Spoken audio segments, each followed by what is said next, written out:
സാറിന് എന്താ ഒരു പരിഭ്രമം? സാറിന്റെ തറയിൽ കാലുറപ്പിച്ച് നിൽക്കാത്തത് ഒരു തരം സന്ധിവാദമാ, പാരമ്പര്യമായിട്ടുള്ളതാ. സാറിന്റെ മുഖത്തെന്താ ഒരു കള്ള ലക്ഷണം? അത് ജന്മനാ ഉള്ളതാ. സാർ ഇങ്ങോട്ട് ഇറങ്ങി മാടി.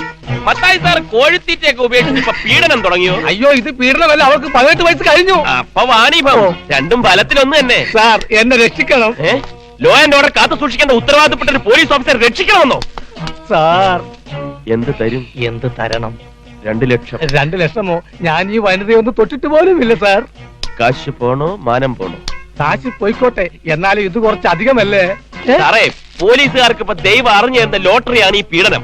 സർവീസിനിടയിൽ ഒരു പീഡനമോ വാണിഭമോ കിട്ടിയാലുണ്ടല്ലോ, ലൈഫ് ജോളി, വൈഫ് ജോളി ജോളി. ഇതൊക്കെ വല്ലപ്പോഴേ കിട്ടുമ്പോ നമ്മുടെ ലക്ഷ്യം ലക്ഷങ്ങളായിരിക്കണം. അതുകൊണ്ട് ജപജപാന്ന് കാശിന്റെ അടുത്ത ടൈമില്ല. എത്ര വേണമെങ്കിലും തരാം, പക്ഷെ പീഡിപ്പിച്ചു എന്ന് പറഞ്ഞെന്നെ പേടിപ്പിക്കരുത്.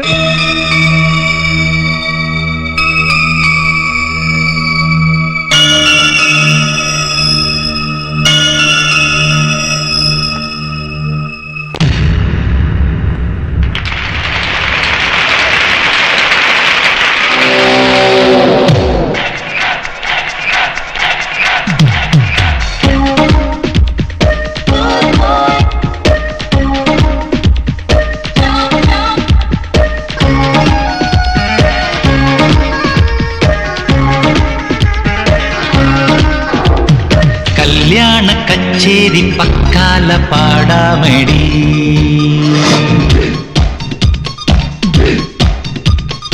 ഒപ്പാരിയും കൂവിറങ്കിലയാടാതടി,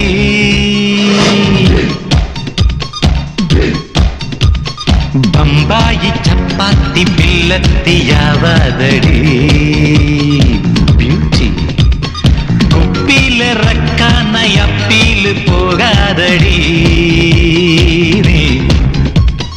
you pretty lady naughty, വാത്തുള്ളി ചാടി ഫ്രൂട്ടി, hot man മൈക്കോട്ടൊപ്പം പോറാണടി, പാവാടി ചോടി നല്ല ചേലാണടി, ദോവാനി ദീവാനി ദേവാനി ദോവാനി രേ,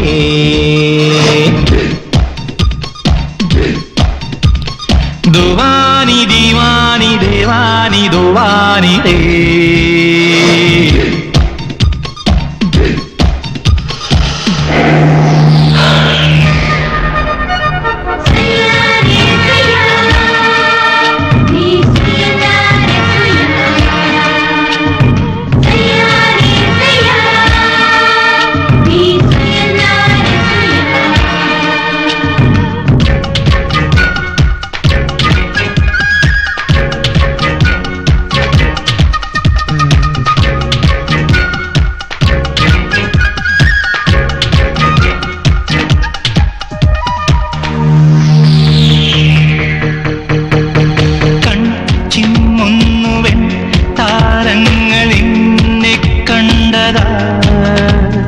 കണ്ടിട്ടെന്റെ നെഞ്ചിൽ കൊണ്ടുതേൻ പൂവമ്പുകൾ, ഈരാവിന്റെ കൂടാരത്തിലൊന്നായി ചേർന്നിടിൽ, നിന്മയാകെ എൻ കൈമേയുമയ്യേ നാണമോ, കണ്ണും കണ്ണും കൈമാറുന്നു, കിന്നാരങ്ങൾ സല്ലാപങ്ങൾ,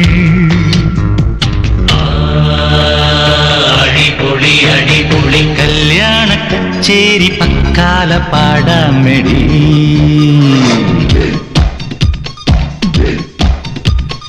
ഒപ്പാരിയും കൂവിറങ്കിലയാടാതടി,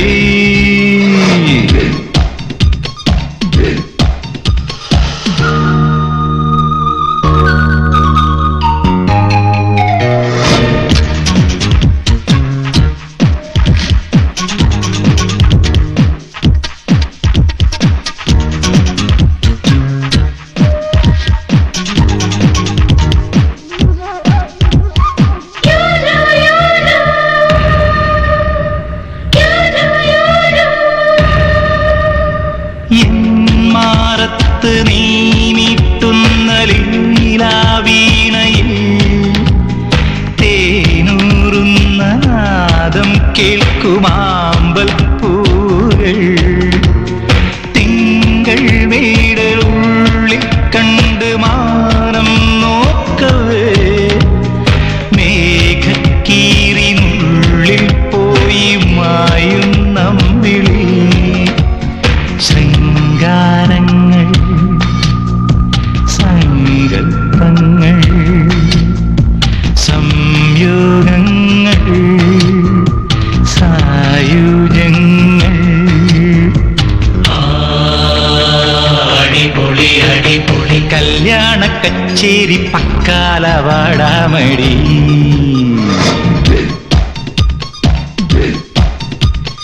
ഒപ്പാരിയും കൂവിറങ്ങിലയാടാതടി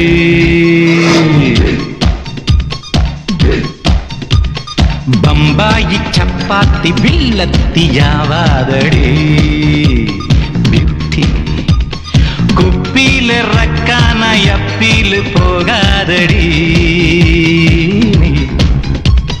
യു പ്രറ്റിലേരി നോട്ടി വാത്തുള്ളിച്ചാടി ഫ്രൂട്ടി മൈക്രോട്ടൊപ്പം പോരാടടി പാവാടിൽ തൊളി നല്ല ചേരാടടി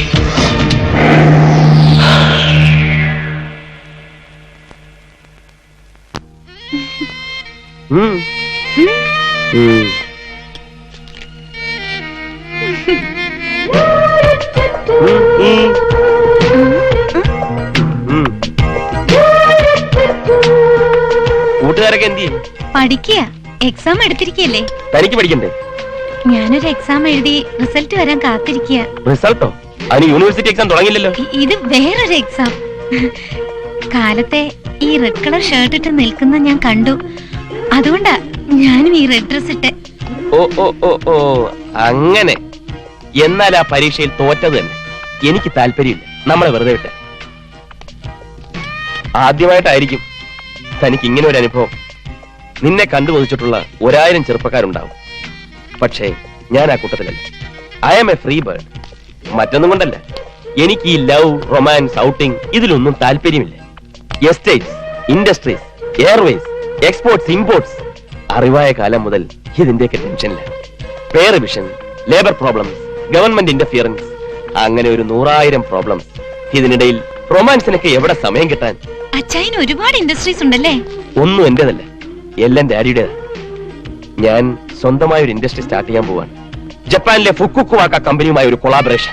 ഓട്ടോമൊബൈൽസ്? You are right. അടുത്ത് തന്നെ ഹിറോഷിമയിലേക്ക് ഒന്ന് ഫ്ലൈ ചെയ്യാം. Then I will also fly with you. Oh sorry, എനിക്കതൊന്നും ഇഷ്ടമല്ല. മാത്രമല്ല താൻ എനിക്കൊരു മാച്ച് അല്ല. മനസ്സിലായില്ല. ഞാൻ വലിയ ചുങ്കത്തറയിലെ ചെക്കന്. അത്രയും ഫാമിലി സ്റ്റാറ്റസ് ഉള്ള ഒരു പെണ്ണിനെ കെട്ടാനേ ഡാഡി സമ്മതിക്കൂ. ഞങ്ങളുടെ നല്ല ഫാമിലിയാ. ആയിരിക്കും, പക്ഷെ വലിയ ചുങ്കത്തറയുടെ അത്ര വലില്ലല്ലോ. ഞാൻ തന്നെ ഇൻസൾട്ട് ചെയ്യല്ല. മോള് പോയിരുന്ന് പഠിക്കും. വെറുതെ പ്രതീക്ഷ വെച്ചിട്ട് ഇതൊന്നും ശരിയാവില്ല. മാത്രമല്ല സ്ത്രീകളെ നിരാശപ്പെടുന്നത് എനിക്കിഷ്ടമല്ല. ചെല്ല് ചെല്ല്.